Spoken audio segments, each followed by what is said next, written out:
저녁 시간이 되자 며느리가 주방에서 뭘 꺼냈습니다. 그릇 하나, 둘, 밥공기 3개, 그리고 그 위에 올라온 건 조그만 접시에 담긴 시금치 무침 하나였습니다. 요즘 저희가 다이어트 중이라 반찬을 많이 안 해요. 어머니 입맛에 안 맞을 수도 있는데 그래도 드셔보세요. 그 말에 아들은 별말 없이 고개만 끄덕였고 저는 숟가락을 들다 말고 잠시 손을 내렸습니다. 내가 지금 뭘 먹고 있는 건가? 시금치 무침 하나. 그것도 겨우 한 접시. 간도 제대로 안 된 듯한 시금치 몇 줄기를 앞에 두고 멀뚱멀뚱 아들 부부의 얼굴을 번갈아 보는데 참 이상하게도 뭔가 뜨거운 게 목에 걸리는 느낌이었습니다. 이게 무슨 일인가요? 사연자 정복자님에게 대체 무슨 일이 있었는지 오늘의 사연 들어보겠습니다. 사연 들으시기 전에 구독을 누르시면 건강과 평안을 얻게 되실 거예요. 안녕하세요. 제 이름은 정복자입니다. 이름처럼 강하게 살고 싶었던 마음과는 다르게 평생을 남한테 눌려 살았던 여자입니다. 23세 남편을 여의고 혼자 아들을 키우며 살아왔습니다. 그 시절엔 얼마나 세상이 매몰찼던지 친정 식구들도 계집이 혼자 애 키워봤자 뭐가 되겠냐며 등을 돌렸고 시댁은 더 말할 것도 없었습니다. 그저 죽은 아들 따라가라는 식으로 쳐다보던 시어머니 눈빛을 저는 아직도 기억하고 있습니다. 그러다 보니 아들이 제 전부가 될 수밖에 없었습니다. 아이가 감기라도 걸리면 제 숨이 먼저 넘어갈 것 같았고 학원비가 밀리기라도 하면 밤새 가게 일 마치고도 남의 빨래를 삶았습니다. 그렇게 하루하루를 버티듯 살았지만 제 마음 한켠에는 늘 희망이 있었습니다. 우리 아들 나중에 성공해서 나 편하게 해주겠지. 사람들 앞에서 당당하게 우리 엄마 잘 키워주셨다 말해주겠지. 아들은 다행히 큰 문제 없이 잘 자랐습니다. 공부도 나쁘지 않았고 착하기도 했습니다. 성인이 되어서는 직장도 들어갔고 회사에서 소개받았다는 여자아이랑 결혼도 했습니다. 그 결혼식 날 저는 단 한 벌뿐인 한복을 꺼내 입고 조심스레 단장을 했습니다. 머리에 새치가 많아졌지만 감추지 않았습니다. 그저 나를 여기까지 버티게 한 아들이 장가가는 날이니까요. 그런데 그 결혼 이후 뭔가 달라졌습니다. 어느 날부터인가 연락이 뜸해졌고 찾아오는 일도 없었습니다. 처음엔 둘이 신혼이라 그러겠지 했습니다. 요즘 애들 다 바쁘다잖아라고 스스로 위안도 했습니다. 그러던 어느 날 아들이 전화로 말했습니다. 엄마, 이번 주 주말에 집에 한번 오세요. 저녁 차려드릴게요. 그 말 한마디에 저는 그날부터 마음이 설렜습니다. 잠도 잘 오지 않았고 뭘 입고 갈까, 무슨 선물을 가져갈까 고민이 많았습니다. 당일이 되자 저는 아침부터 일찍 준비를 했습니다. 손자볼 생각에 장도 봤습니다. 집에서 나물 무칠까 하다가 에이, 이제 시집간 집인데 내가 괜히 참견하지 말자고 생각하고 손만 가만히 모았습니다. 지하철 타고 2번을 갈아타고 아들네 집 앞에 도착했을 땐 이미 오후 4시가 넘은 시간이었습니다. 아파트 초인종을 누르자 안에서 아들의 목소리가 들렸습니다. 왔어요. 엄마 들어오세요. 문이 열리자 며느리는 인사를 하긴 했지만 얼굴엔 미소가 없었습니다. 억지로 꾹 누른 인상 같다고 해야 할까요? 어머니, 여기 앉으세요. 소파에 앉았는데 어딘가 불편한 공기가 감돌았습니다. 아이도 보이지 않았고 아들은 핸드폰을 손에서 내려놓지도 않았습니다. 저녁 시간이 되자 며느리가 주방에서 뭘 꺼냈습니다. 그릇 하나, 둘, 밥공기 3개, 그리고 그 위에 올라온 건 조그만 접시에 담긴 시금치 무침 하나였습니다. 요즘 저희가 다이어트 중이라 반찬을 많이 안 해요. 어머니 입맛에 안 맞을 수도 있는데 그래도 드셔보세요. 그 말에 아들은 별말 없이 고개만 끄덕였고 저는 숟가락을 들다 말고 잠시 손을 내렸습니다. 내가 지금 뭘 먹고 있는 건가? 시금치 무침 하나. 그것도 겨우 한 접시. 간도 제대로 안 된 듯한 시금치 몇 줄기를 앞에 두고 멀뚱멀뚱 아들 부부의 얼굴을 번갈아 보는데 참 이상하게도 뭔가 뜨거운 게 목에 걸리는 느낌이었습니다. 입맛이 없다고 말하고 숟가락을 내려놓았습니다. 며느리는 그걸 눈치챘는지 어머니, 요즘 입맛이 많이 까다로우셨나 봐요. 제가 조리법을 다시 배워볼게요. 그 말투엔 미안함도 없었고 공감도 없었습니다. 그저 왜 이 나이에 또 와서 우리를 피곤하게 하냐는 듯한 말투였습니다. 식사가 끝나고도 그들은 TV를 틀었고 저는 소파에 앉아 있었지만 할 말도 없고 귀만 멍멍했습니다. 마침 전철이 끊기기 전이라 얼른 자리를 일어났습니다. 아들은 대문까지 나와 배웅은 했지만 끝내 저를 안아주거나 손 한번 잡아주지 않았습니다. 집에 도착하니 밤 10시가 넘었습니다. 혼자 사는 단칸방, 전기장판도 꺼져 있던 방바닥 위에 앉아 겨우 잠옷으로 갈아입고 무릎을 꿇었습니다. 아무 생각도 안 났습니다. 그런데 그때 자꾸 그 시금치 무침 한 접시가 눈앞에 떠올랐습니다. 평생 내가 해줬던 건 뭐였을까? 아플 때 재운 밤, 시험 기간 새벽밥, 비 맞으며 학교 찾아간 날들. 그게 다 시금치 무침 하나만도 못했단 말인가. 가슴이 무너졌습니다. 참았던 눈물이 그제야 쏟아졌습니다. 그리고 그날 밤 저는 조용히 일어나 앉았습니다.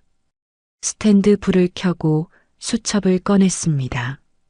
한 장을 넘기고 거기에 이렇게 적었습니다.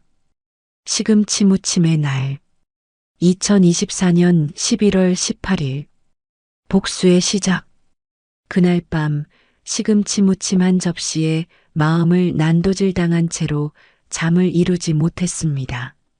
자다가 벌떡 일어나 부엌에 들어갔다가 싱크대 앞에 있던 냉수 한 컵을 벌컥 들이켰습니다. 그리고 거울을 봤습니다. 이 얼굴이 그렇게 부담스러웠을까? 늙고 주름진 이마와 푹 꺼진 볼, 늘어진 눈꺼풀이 스스로도 낯설었습니다. 하지만 그것이 죄가 되진 않았습니다. 문제는 내 존재 자체를 귀찮아하는 그들의 태도였습니다. 저는 그날 이후로 한동안 아무에게도 연락하지 않았습니다. 나도 그 애들처럼 조용히 아무 일 없던 사람처럼 살아보자고 다짐했습니다. 그런데 그게 안 되더군요. 밥을 먹다 말고 수저를 놓고 거실 한복판에 앉아 멍하게 천장을 올려다보다가 문득 깨달았습니다. 이러다 내가 먼저 무너지겠다. 그러니 그냥 주저앉지 말고 그들이 그랬듯 나도 철저히 이기적이 돼보자. 나도 한번 똑같이 대하겠다는 생각이 들었습니다. 그래서 저는 치매 연기를 결심했습니다. 처음엔 간단한 것부터 시작했습니다. 아들에게 전화를 걸어놓고 민수야. 나 지금 어디 있더라? 엄마, 왜 그러세요? 대기시잖아요. 아, 맞다. 근데 나 잠깐 냉장고에 리모컨을 넣은 것 같아. 나 요즘 정신이 왜 이러니? 아들은 대수롭지 않게 웃더군요. 엄마, 나이 들면 그럴 수도 있지 뭐. 하지만 한두 번이 아니었습니다.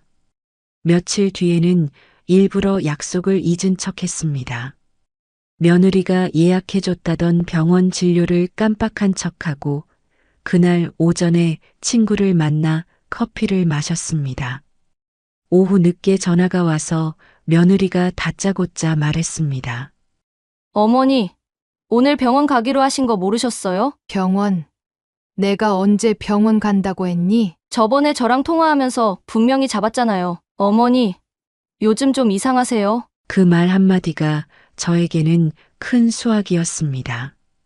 그날부터는 더욱 적극적으로 연기했습니다. 전화기를 냉동실에 넣고 일부러 아들에게 찾아가서 요즘은 왜 이렇게 날씨가 덥니? 11월인데 여름 같아. 엄마, 지금 12월이에요. 그래? 아이고, 내가 미쳤나 보다. 참.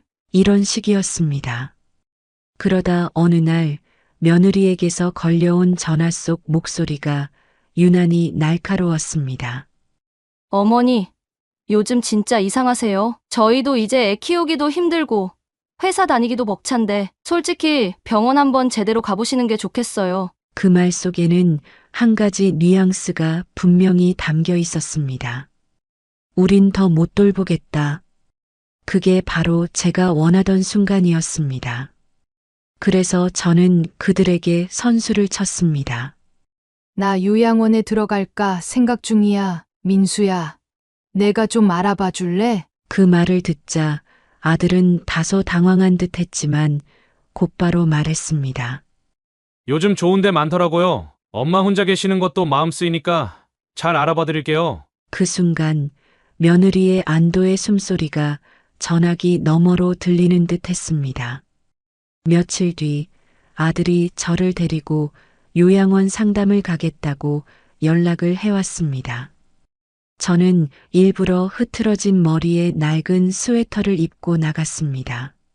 아들은 옷이 낡았다고 했지만 저는 미소를 지으며 말했습니다. 나 원래 이런 거 좋아해. 몸 편하면 됐지. 요양원 상담실에 도착하니 사회복지사와 간호사, 상담원들이 친절하게 맞아줬습니다. 아들은 옆에서 엄마가 요즘 조금씩 기억이 안 좋으셔서요. 혼자 계시는 게 걱정이라. 그 말을 들은 저는 의도적으로 손을 떨며 종이컵을 놓쳤습니다. 바닥에 물이 튀었고 직원들이 허겁지겁 닦았습니다. 그때 저는 작게 하지만 충분히 들릴 만한 목소리로 말했습니다. 나는 집에서 끌려나가는 것 같아서. 그래도 요양원은 따뜻한가요? 그 말에 상담원이 잠시 멈췄고 아들은 당황한 표정을 지었습니다. 엄마, 그런 거 아니잖아요. 왜 그러세요? 아니야. 내가 괜히 패 끼치나 싶어서. 내 며느리도 많이 힘들어 하잖니. 제 말을 들은 상담사는 표정을 굳혔습니다. 어르신, 혹시 따로 상담받고 싶으시면 저희가 개인 시간 드릴 수도 있어요. 아니에요. 저 그냥 어디든 보내주면 감사하죠. 먹을 거 없어도 돼요. 시금치 무침 하나면 되지. 그 말에 아들이 움찔했습니다. 저는 그 찰나의 얼굴을 봤습니다. 그제야 그 아이가 조금은 깨달았나 싶었습니다. 집으로 돌아오는 길, 저는 녹음기를 꺼내 다시 들었습니다. 그날의 대화, 아들의 말투, 며느리가 날 보며 했던 말들, 그리고 제가 했던 연기까지 전부 담겨 있었습니다. 나는 집에서 끌려나가는 것 같아서 그 말이 녹음기에 다시 흘러나올 때 저는 작은 미소를 지었습니다.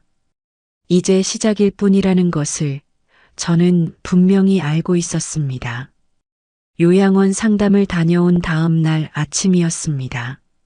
창밖으로 스르륵 스며드는 햇살이 따뜻하긴 했지만 제 마음속은 그 어느 때보다 냉랭했습니다. 끌려나간다는 말 진심 아니었냐고요? 아니요, 아니었습니다. 그 말은 철저히 계산된 감정 연기를 가장한 대사였습니다. 하지만 슬펐습니다. 그 말이 진심처럼 들릴 정도로 제 마음이 무너져 있었기 때문에요. 그날 이후 저는 몇 번이고 녹음된 그 대화를 다시 들었습니다. 아들의 한숨 섞인 말투, 며느리의 차가운 시선, 요양원 상담사가 순간적으로 멈칫하던 정적. 그 모든 순간이 제게는 증거이자 도구였습니다. 사람 마음이라는 게 그렇더군요. 정말 바보가 되면 그냥 울고 지나가지만 억울함을 자각한 순간부터는 사람이 기가 막히게 계산을 하게 됩니다. 저는 그날부터 본격적으로 계획을 시작했습니다.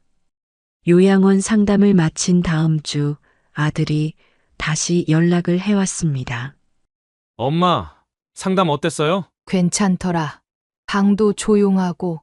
뭐, 먹을 거야. 내가 까탈스럽진 않으니까. 엄마가 괜찮다면 이번 달 안에 입소 절차 밟을까요? 그래. 네가 정하면 따를게. 그렇게 말해놓고 저는 슬그머니 동사무소에 전화를 걸었습니다. 안녕하세요. 제가 지금 혼자 사는데 요양원 입소를 권유받아서요. 혹시 상담 가능할까요? 사회복지 담당자와 통화하며 일부러 말을 흐리거나 반복했습니다. 요즘엔 자꾸 까먹어요. 밥은 먹었는지도 모르겠고. 근데 아들 내외가 좀 바쁜가 봐요. 도와줄 수 없다고 하더라고요. 아, 그렇군요. 어르신, 방문 상담 일정 잡아드릴게요. 며칠 후 사회복지사 2명이 집에 방문했습니다. 저는 일부러 식탁 위에 치운 듯 치우지 않은 빈약한 반찬 접시 하나, 오래된 밥솥, 먼지가 앉은 전기포트를 그대로 내버려 두었습니다. 어르신, 요즘 식사는 어떻게 하세요? 그냥 시금치 무침 해놓으면 그거나 먹죠. 뭐, 누가 밥을 해줘요? 아드님은 자주 오시나요? 바쁘대요. 며느리는 나 힘들어하는 거 싫어하는 눈치더라고요. 그 말에 사회복지사는 조용히 수첩에 뭔가를 적었습니다. 그 다음 날부터였습니다. 갑자기 아들이 자주 연락을 하기 시작했습니다. 엄마, 요양원 상담 또 왔대요. 응, 동사무소에서도 왔었어. 요즘엔 복지 제도가 참 잘 돼 있더라. 굳이 거기까지 할 필요는 없지 않아요? 우리도 신경 쓰고 있잖아요. 그래, 알았어. 나는 그냥 혹시 몰라서 알아본 거야. 그날 저녁 며느리에게 전화가 왔습니다. 어머니, 혹시 누가 어머니 댁에 다녀갔어요? 응, 시청에서 왔더라. 복지 상담 받으라고 해서 내가 거절했지. 너희가 있으니까. 그랬군요. 그녀의 목소리에는 긴장이 역력했습니다. 이제서야 문제가 커질 수 있다는 걸 느낀 모양이었습니다. 저는 마음속으로 조용히 웃었습니다. 겨우 시금치 무침 하나였던 나를 이제서야 다시 부르네. 다음 주말 아들과 며느리가 집으로 찾아왔습니다. 그날따라 며느리는 평소보다 화장이 진했고 옷차림도 깔끔했습니다. 문을 열어주자 며느리가 멋쩍게 웃으며 말했습니다.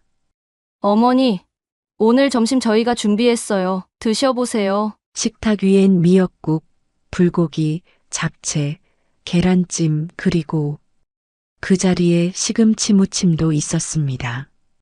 예쁘게 데쳐진 시금치가 가지런히 놓인 접시를 보며 저는 아무 말도 하지 않고 앉았습니다. 숟가락을 들다 말고 저는 말했습니다. 나 시금치 무침은 싫어. 그 말에 며느리는 멈칫했고 아들도 고개를 숙였습니다. 그때 어머니, 그건 일부러 그런 건 아니었어요. 알아. 일부러 아니었지. 그냥 원래 그랬던 거겠지. 엄마, 나는 요양원 갈 거야. 거긴 따뜻하더라. 여긴 시금치도 차갑더라. 아무도 말이 없었습니다. 그날 저는 일부러 그 식탁 사진을 찍어뒀습니다. 화려한 반찬들과 함께 놓인 시금치 무침 한 접시. 그 사진은 언젠가 내가 진실을 말해야 할 나를 위해 간직할 증거였습니다. 며느리가 차려준 밥상에서 시금치 무침을 보고 돌아서던 날 밤이었습니다. 제 안에서 뭔가 꺾였다는 걸 똑똑히 느꼈습니다. 애초에 저는 며느리에게 미움을 살 이유가 없었습니다. 그 아이가 우리 집에 처음 인사 왔을 때도 저는 정성을 다했고 결혼식 날에도 남 부끄럽지 않게 한복을 차려입고 혼자서도 웃으려 애썼습니다. 하지만 결혼한 지 1년이 채 안 되어 연락이 뜸해지고 명절에도 오지 말라는 말이 나오더니 급기야는 반찬은 시금치 무침 하나면 됐다는 그 태도. 그 모든 것이 저에게는 당신은 우리 삶의 불청객이라는 말로 들렸습니다. 나는 결심했습니다. 이제 더는 말로, 눈물로 설득하지 않기로.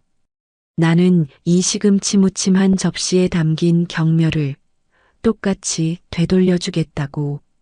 하지만 그 전에 이 복수의 대상이 과연 아들뿐인지 아니면 며느리인지 분명히 해야 했습니다. 솔직히 처음엔 아들 민수만 원망했습니다. 아무리 며느리가 어려워도 아들은 내 편이어야 하지 않겠습니까? 하지만 시간이 지날수록 점점 다른 생각이 들었습니다. 혹시 며느리가 내 아들한테도 숨기는 게 있는 건 아닐까? 그때부터 저는 조용히 움직이기 시작했습니다. 우선 동네 이웃들과의 인맥을 복원했습니다.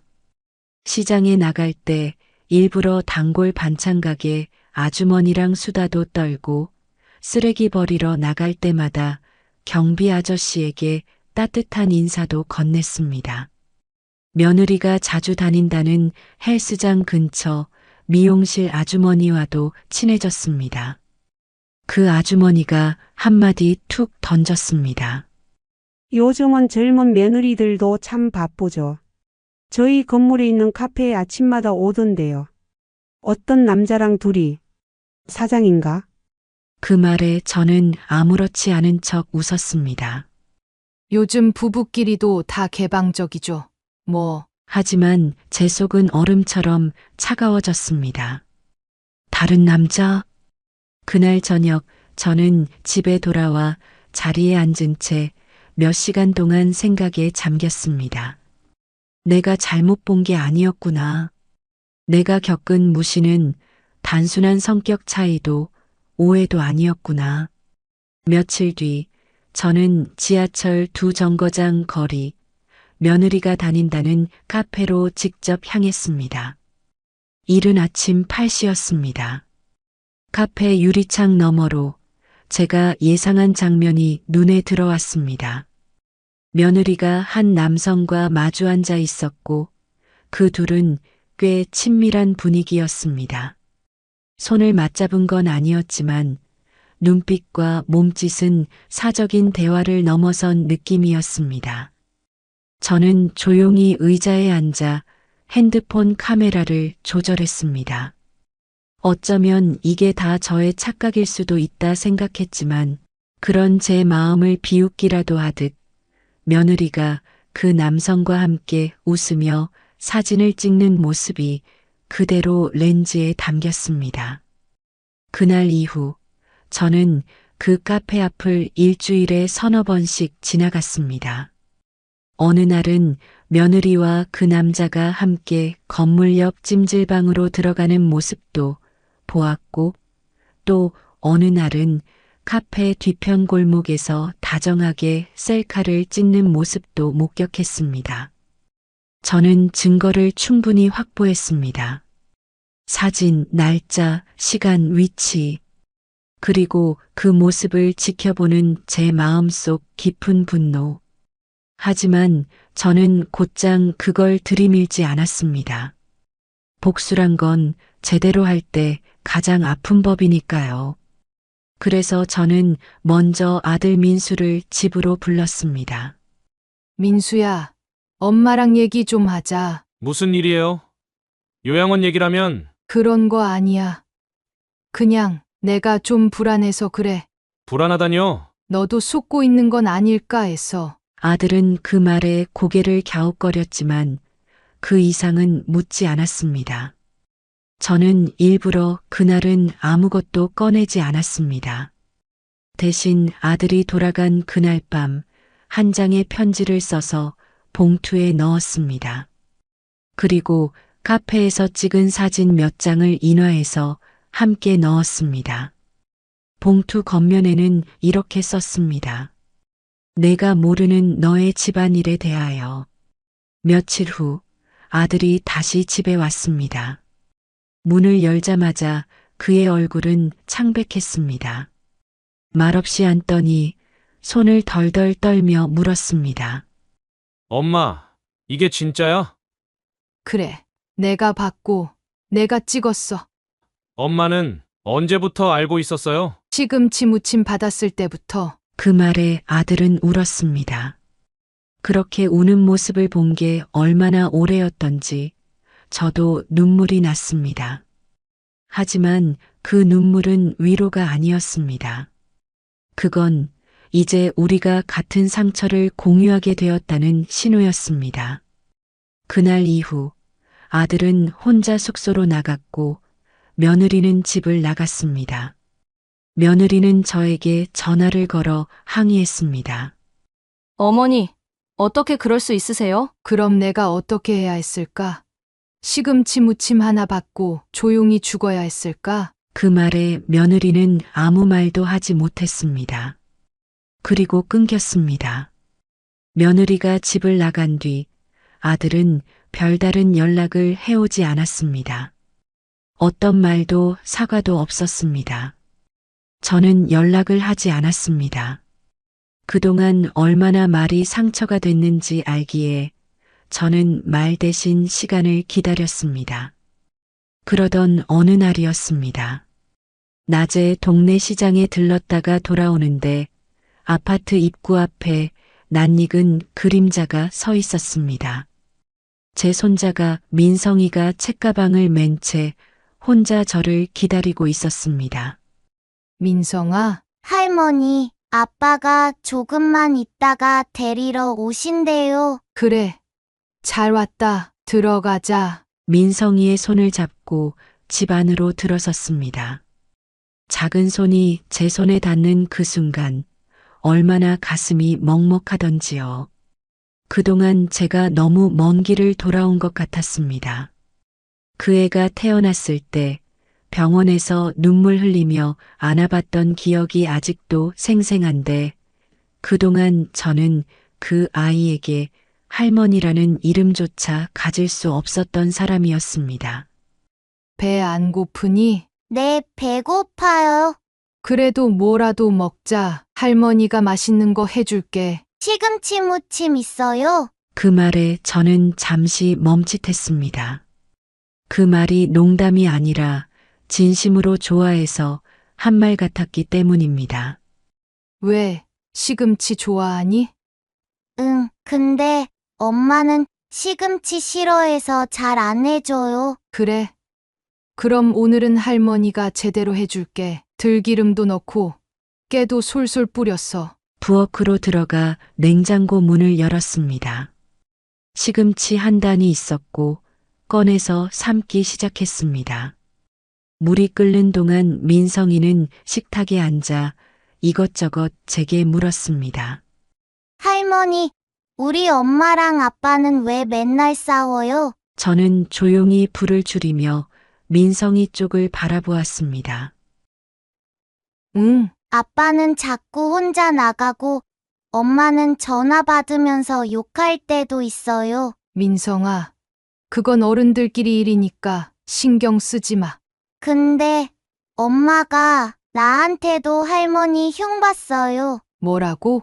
민성이는 고개를 숙였습니다. 그리고는 조심스럽게 입을 열었습니다.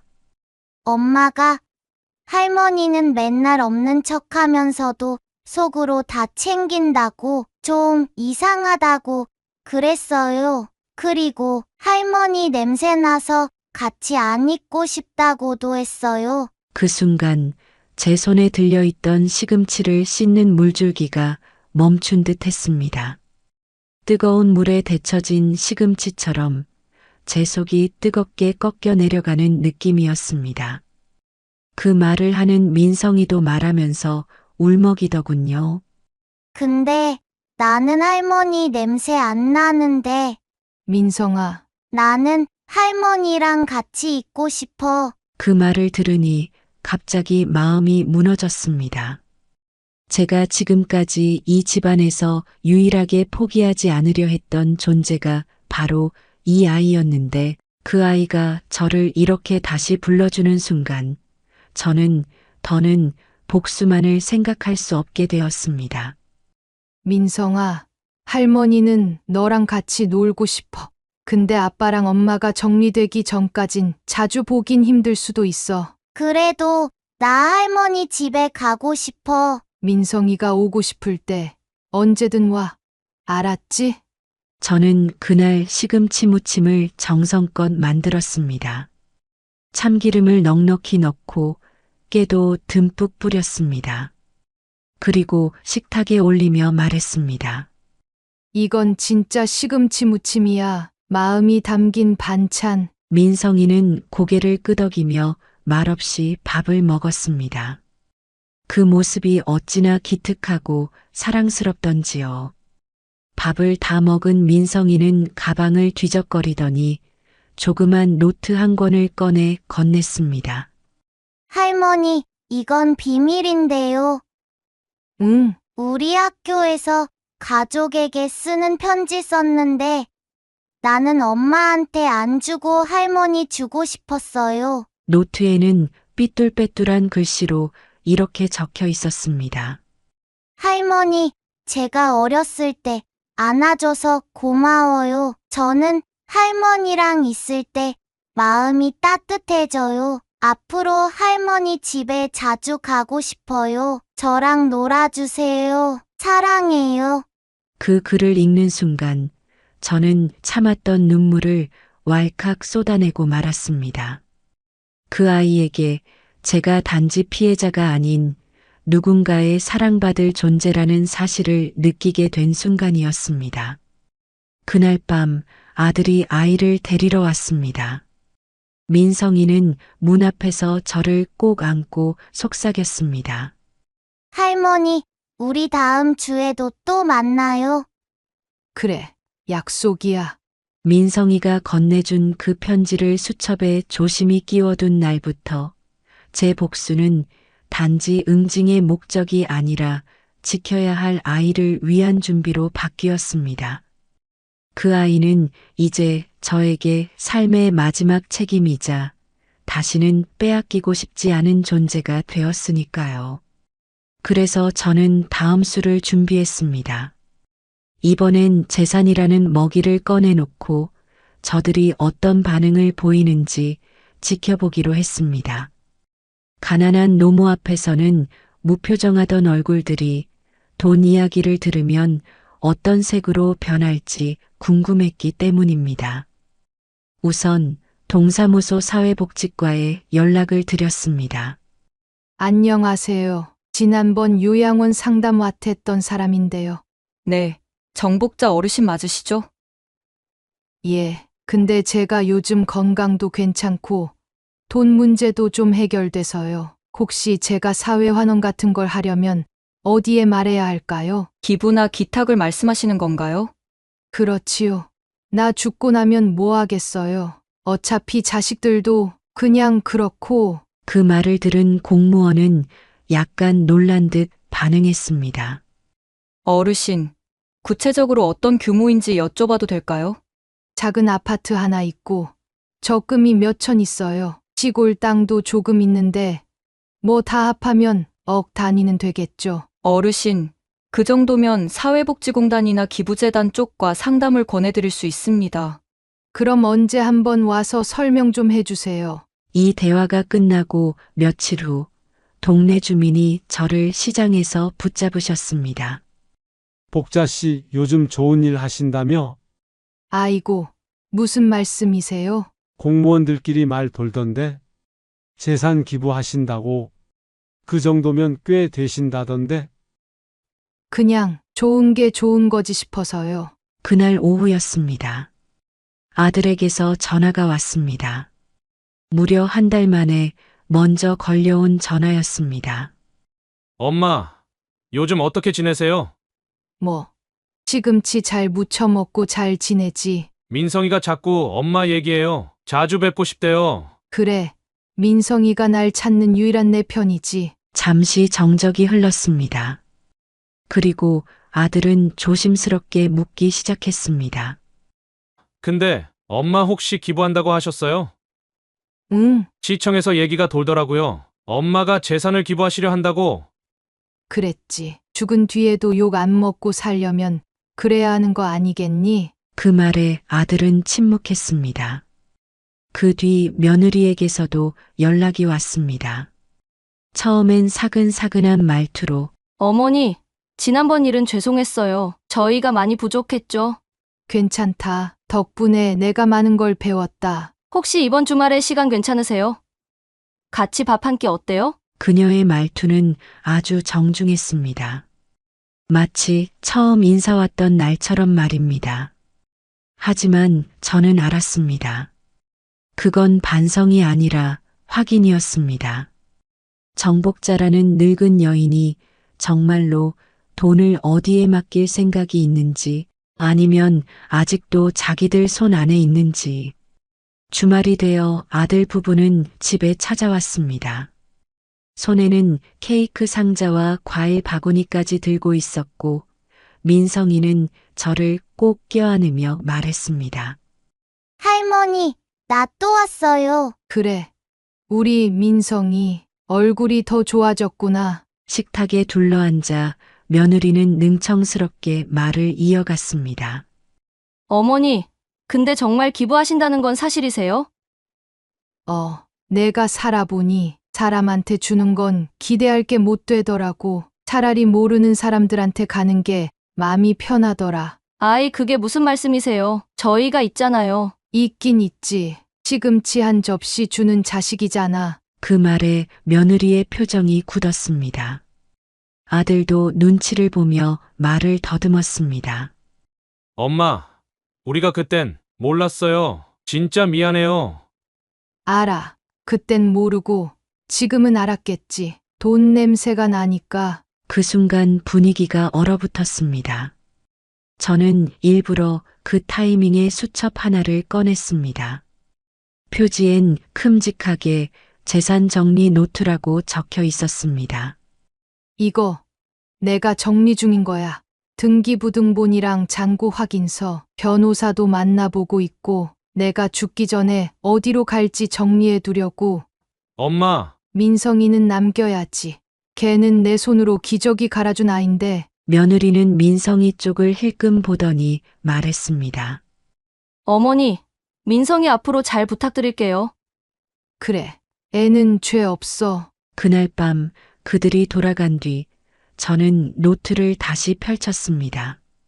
내용은 아무것도 없었습니다. 그냥 빈 공책일 뿐이었죠. 하지만 그들에겐 아주 두꺼운 통장처럼 보였을 겁니다. 그날이 다가왔습니다. 민성이 생일. 며느리와 아들이 민성이는 저희가 데리고 놀다가 점심 무렵 데려다 주겠다고 했고 저는 흔쾌히 받아들였습니다. 이번엔 제가 밥을 준비할 차례였습니다. 하지만 그 밥상엔 반찬이 딱 하나 올라갈 예정이었습니다. 시금치 무침. 몇 날 며칠을 고민했습니다. 복수라는 게 소리 지르고 없고 깨부순다고 끝나는 게 아니라는 걸 저는 지난 몇 달 동안 뼈저리게 느꼈습니다. 진짜 복수는 같은 상황을 그대로 되돌려주는 것. 그래서 그들도 그때 내가 느꼈던 모욕감, 외로움, 슬픔, 멸시를 몸으로 체험하게 하는 것이었습니다. 하루 전날 저는 시장에서 싱싱한 시금치를 골랐습니다. 물에 3번 헹구고 줄기 하나하나를 다듬었습니다. 들기름과 국간장, 다진 마늘, 통깨까지 곱게 버무렸습니다. 하지만 저는 그걸 정성스럽게 무치면서도 아무 감정 없이 마치 오래된 연습을 반복하는 것처럼 움직였습니다. 그저 이 순간만을 위해. 다음 날 오전 민성이 생일이라는 핑계로 아들 부부가 우리 집에 왔습니다. 미리 준비해둔 조촐한 생일상에는 케이크 하나와 미역국, 과일 한 접시가 올려져 있었고 아이가 먹을 음식은 냉장고에 따로 준비해 두었습니다. 민성아, 생일 축하해. 고마워요, 할머니. 아이의 눈빛은 밝았습니다. 아무것도 모르는 아이에게 이날이 상처로 남지 않기를 바라는 마음에 저는 최대한 따뜻하게 웃었습니다. 그리고 정식 식사는 아이가 방에서 놀고 있을 때 어른들만을 위해 따로 차렸습니다.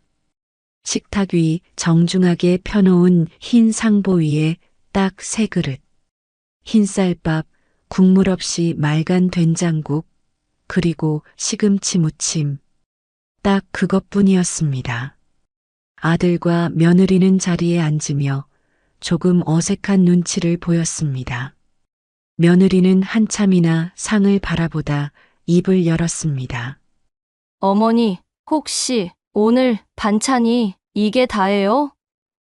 응, 제가 담담하게 대답하자 아들이 곁눈질로 저를 보며 조심스럽게 물었습니다.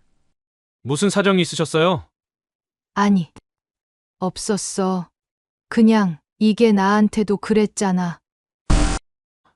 네? 내가 너희 집에 처음 갔을 때 밥 한 공기랑 시금치 무침 한 접시 있었잖아. 그날 나 얼마나 기대했는지 알아? 내가 반찬이 없어서 시금치 무침 하나 받고 돌아올 줄은 상상도 못했어. 둘은 말이 없었습니다.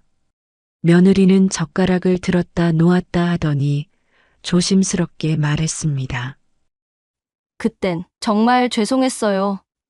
그게 저희가 일부러 그런 건 아니었어요. 시사 시간이 애매했기도 했고 집에 마땅한 반찬이 없어서 그랬던 건데 나는 그때 니네가 내 존재를 그렇게밖에 생각 안 하는 줄 알았어. 시금치 무침 하나. 그게 너희가 내게 준비한 전부였지. 아들은 고개를 숙였습니다.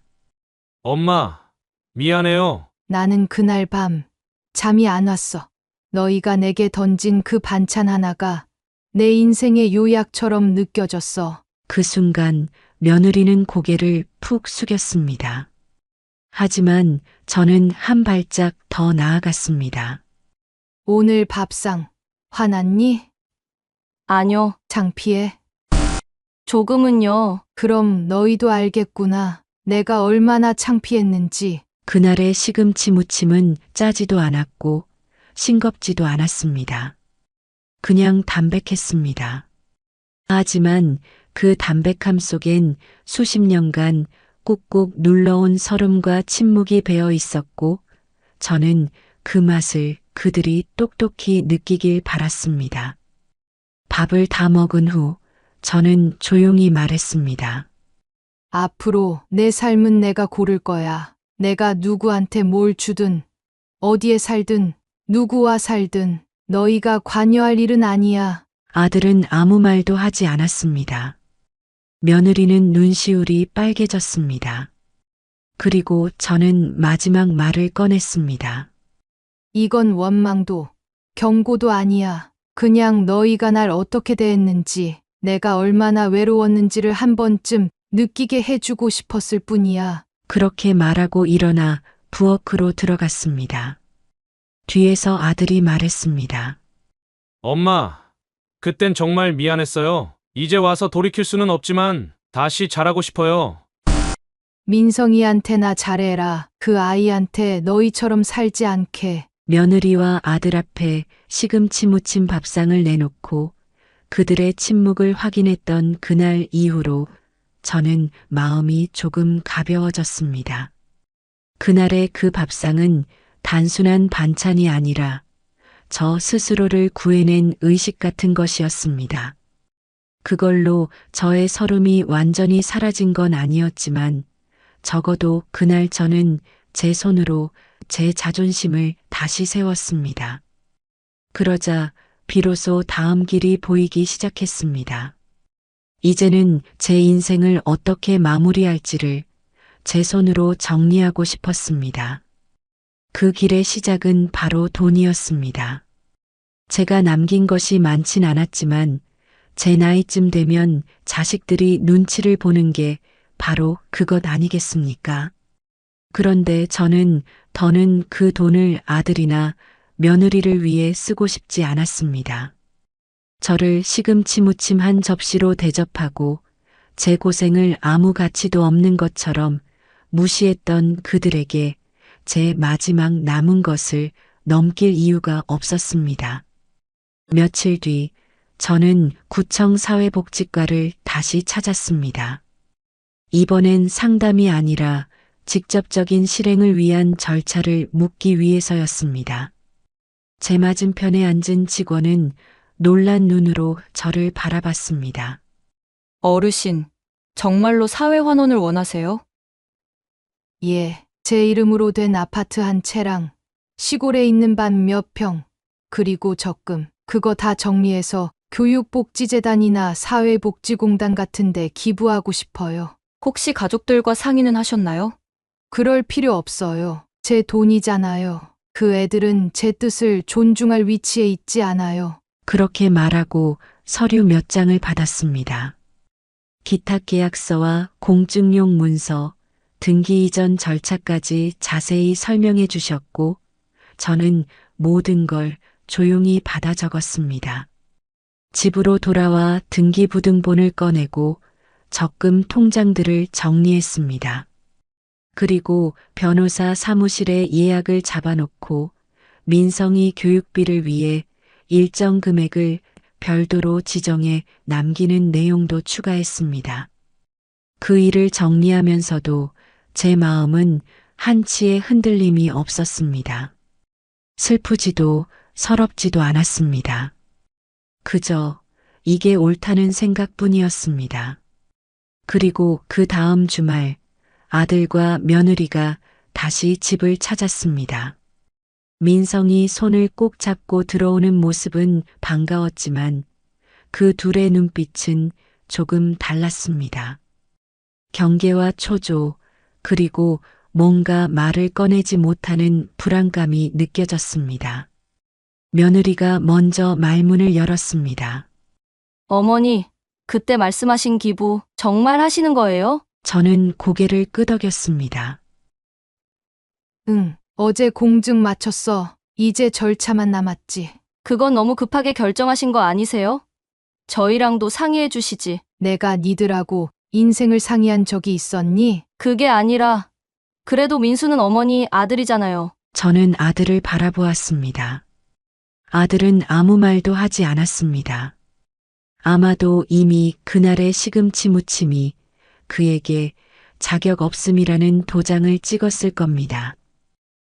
민수야, 네, 엄마. 나는 이제 너희한테 줄 게 없어. 나라는 사람을 그렇게 취급한 사람들에게 내가 뭘 더 줄 수 있겠니? 이제 그만 기대도 내려놔. 그리고 민성이만은 꼭 지켜라. 그 아이가 나중에 어른이 됐을 때 너희처럼 누군가를 무시하지 않게 해줘. 며느리는 침묵했습니다. 그리고 아들은 고개를 떨군 채 작게 중얼거렸습니다. 엄마가 맞아요.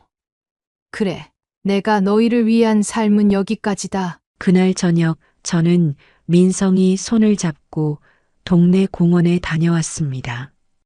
아이의 손은 작고 따뜻했습니다.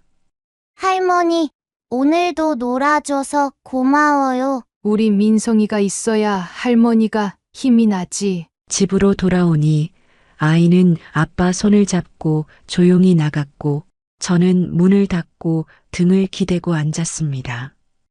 텅 빈 집안이었지만 마음은 오히려 평온했습니다. 모든 것을 정리하고 나니 오히려 마음이 편안해졌습니다. 아들에게도 며느리에게도 더는 기대할 것도 아쉬울 것도 없었습니다. 돈이라는 마지막 매듭마저 풀어내고 나니 제가 얼마나 얽혀 살아왔는지 실감이 났습니다. 사람이라는 게 참 간사한 게 다 놓고 나면 허전해야 할 것 같지만 저라는 사람은 오히려 그 반대였습니다. 마치 굵은 이삿짐 하나를 내려놓은 것처럼 어깨가 가벼웠습니다. 이제는 오롯이 저 자신을 위해 하루를 시작하고 하루를 마무리할 수 있게 되었습니다. 아침엔 제 손으로 커피를 내리고 텃밭에 물을 주며 혼잣말을 하곤 했습니다. 복자야, 오늘은 내 기분이 어떤지 너한테 먼저 물어보자. 그런 하루하루가 차곡차곡 쌓일 무렵 민성이가 다시 찾아왔습니다. 그날은 초가을 햇살이 고요하게 창문을 스며들던 토요일이었습니다. 문 앞에서 민성이의 목소리가 들려왔습니다. 할머니, 저예요. 문을 열자 아이는 두 손에 뭔가를 꼭 쥐고 있었습니다. 그리고는 저를 꼭 안으며 말했습니다. 할머니, 이거 드릴게요. 아이의 손에 들려있던 건 작은 편지 봉투였습니다. 색색의 스티커로 꾸며진 그 편지는 아이의 정성과 마음이 그대로 느껴지는 정직한 물건이었습니다. 저는 조심스럽게 그것을 받아들고 말했습니다. 할머니한테 편지를 써왔구나. 예, 학교에서 또 숙제가 있었는데 고마운 사람에게 쓰는 편지였어요. 선생님은 부모님한테 쓰라고 했는데 저는 할머니한테 쓰고 싶었어요. 그래, 고맙다. 할머니는 민성이한테 이런 편지 받아본 적이 없거든. 편지를 읽기 전에 저는 잠시 숨을 고르며 아이에게 따뜻한 차를 한 잔 따라 주었습니다. 아이와 마주 앉아 천천히 봉투를 열었습니다. 안에는 반듯하게 접힌 하얀 종이 한 장이 있었습니다. 삐뚤빼뚤한 글씨체로 꾹꾹 눌러 쓴 글이 눈에 들어왔습니다.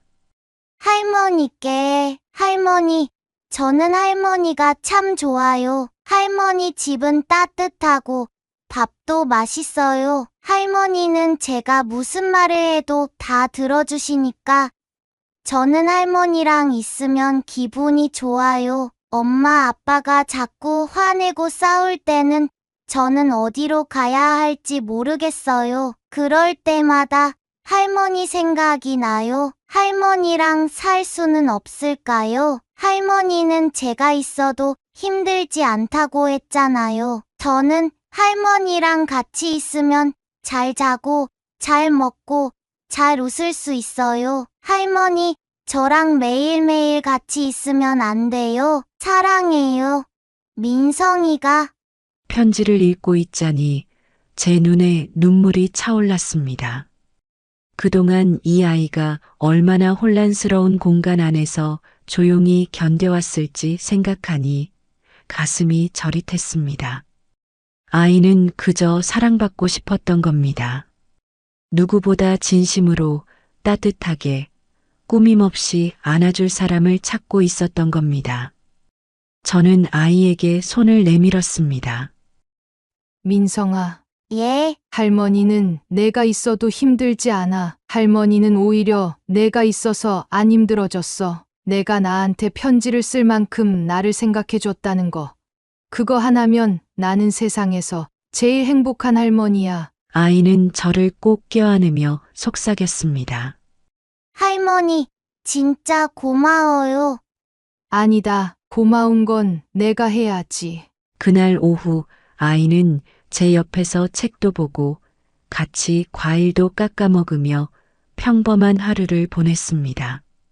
하지만 제겐 아주 특별한 하루였습니다. 제가 누군가에게 필요하다는 걸 그토록 명확하게 느낀 날은 정말 오랜만이었으니까요. 해가 질 무렵 아들이 민성이를 데리러 왔습니다. 문 앞에서 제 얼굴을 마주본 아들은 아무 말도 하지 않았습니다. 하지만 그 눈빛엔 복잡한 감정이 얽혀 있었습니다. 후회, 고마움, 미안함, 그리고 묵은 시간. 민성이는 돌아가기 전에 저를 한 번 더 안았습니다. 할머니, 다음 주에 또 와도 돼요? 그럼 할머니 집은 언제든 열려 있어. 그럼 매주 올게요. 문이 닫히고 아이의 발소리가 멀어지자 말할 수 없는 깊은 감정이 다시 올라왔습니다. 민성이의 편지를 수첩에 고이 끼워 놓고 나서야 저는 비로소 숨을 깊게 들이쉴 수 있었습니다. 어쩌면 이 모든 복수와 단절, 증오와 결단의 끝에는 결국 이 아이가 있었던 것인지도 모릅니다. 그토록 복잡하고 혼란스러웠던 제 마음을 조용히 다독여준 건 그 어떤 사과의 말도 반성의 눈물도 아닌 작고 따뜻한 글씨체의 편지 한 장이었습니다. 그날 이후로 민성이는 매주 토요일이면 우리 집에 왔습니다. 아들은 말없이 데려다주고 저녁이 되면 다시 데리러 왔습니다. 저는 그 시간만큼은 그 누구보다 부지런하게 움직였습니다. 민성이가 좋아하는 카레도 만들고 감자전을 부쳐놓기도 했습니다. 시장에선 아이 손 크기에 딱 맞는 작은 슬리퍼도 하나 사다 두었고 방 한쪽에는 아이가 누울 수 있도록 푹신한 이불도 새로 장만했습니다. 그렇게 우리는 매주 아무 일도 없던 사람들처럼 평범한 하루를 함께 보냈습니다. 아이는 그 하루하루 속에서 더 밝아졌고 말수도 많아졌습니다. 어느 날은 학교에서 있었던 일을 이야기하며 깔깔 웃었고 어느 날은 아빠랑의 얘기를 털어놓으며 진지한 얼굴을 하기도 했습니다. 할머니, 아빠가 요즘 저한테 잘해요. 예전엔 맨날 바쁘다고 했는데, 이제는 숙제도 같이 봐줘요. 그래, 다행이구나. 그리고 엄마도 예전처럼 화 안 내고 조용해졌어요. 그것도 다 민성이 덕이지. 민성이가 옆에 있으니까 어른들도 조금씩 나아지는 거야. 사실 저는 알고 있었습니다. 아들이 아직도 며느리와 정리를 완전히 하진 못했고 서로 냉랭한 상태에서 아이만 중심에 놓고 있다는 거요. 하지만 저는 거기에 관여하지 않았습니다. 그건 그들 몫의 인생이고 제가 해야 할 일은 오직 하나, 민성이의 곁에 조용히 있어주는 것뿐이었습니다. 어느 날이었습니다. 민성이가 책상 앞에 앉아 그림을 그리고 있었습니다. 저는 조용히 그 옆에 앉았습니다. 종이 위에는 우리 둘의 모습이 그려져 있었습니다. 할머니는 커다란 앞치마를 입고 웃고 있었고 민성이는 그 옆에서 케이크를 들고 있었습니다. 이게 뭐니? 할머니, 생일 케이크예요. 내 생일은 아직 멀었는데. 그래도 할머니는 매주 토요일이 생일이에요. 왜냐면 제가 오니까요. 그 말에 저는 웃음이 나왔습니다. 하지만 그 웃음 속엔 눈물이 한참이나 섞여 있었습니다. 이 아이가 저한테 선물이라는 걸 이제서야 제대로 알게 된 겁니다. 그날 밤 저는 오랜만에 아들에게 전화를 걸었습니다. 민수야, 응, 엄마. 그동안 고마웠다. 엄마, 너도 많이 힘들었을 거야. 그런데도 민성이를 내게 보내줘서 고마워. 나는 그거면 돼. 잠시 침묵이 흘렀고 아들이 조용히 말했습니다. 엄마. 나 요즘 많이 생각했어. 어떻게 그렇게까지 내가 엄마한테 무심했을까 싶더라고. 늦었지만 이제라도 잘하고 싶어. 늦은 사과라도 진심이면 괜찮다. 응, 근데 한 가지는 꼭 기억해. 돈은 다시 벌 수 있어도 신뢰는 못 그래. 사람 마음은 한번 틀어지면 다시 붙이기 어려워. 알겠어, 엄마. 전화를 끊고 나서 저는 오랜만에 따뜻한 차를 한 잔 내렸습니다. 창밖엔 가을이 깊어지고 있었고 나무 끝에 걸린 붉은 잎이 바람에 살랑거리고 있었습니다. 그날 밤 저는 수첩을 펼쳤습니다. 그리고 조용히 하지만 또렷하게 글을 남겼습니다. 회복이란 복수가 끝난 자리에서 피어난다. 나는 단절을 통해 나를 되찾았고 사랑을 통해 다시 사람과 이어졌다. 민성이와의 매주 토요일이 내 생일이자 축복이다. 돈이 아니라 정의가, 분노가 아니라 진심이 남는다. 그 후로도 저는 특별한 건 없이 지내고 있습니다. 시장 가서 장도 보고 텃밭 가꾸고 민성이 오면 같이 밥 먹고 그림 그리고 그러다 가끔은 혼잣말로 중얼거립니다. 복자야, 참 잘 견뎠다. 그 긴 어둠 속에서 끝내 스스로를 안 놓친 거 정말 잘했어. 저는 이 이야기를 누군가에게 꼭 전하고 싶었습니다. 누구든 저처럼 시금치 무침 한 접시에 울던 날이 있었다면 누구든 다시 웃을 수 있다고요. 오늘의 사연 들으시고 어떤 생각이 드셨나요? 사연자분께 해주고 싶으신 말씀 있으시면 댓글 부탁드리고 구독을 누르시면 여러분께 내일 좋은 소식이 찾아올 거예요. 그럼 다음 사연에서 만나 뵙겠습니다. 감사합니다.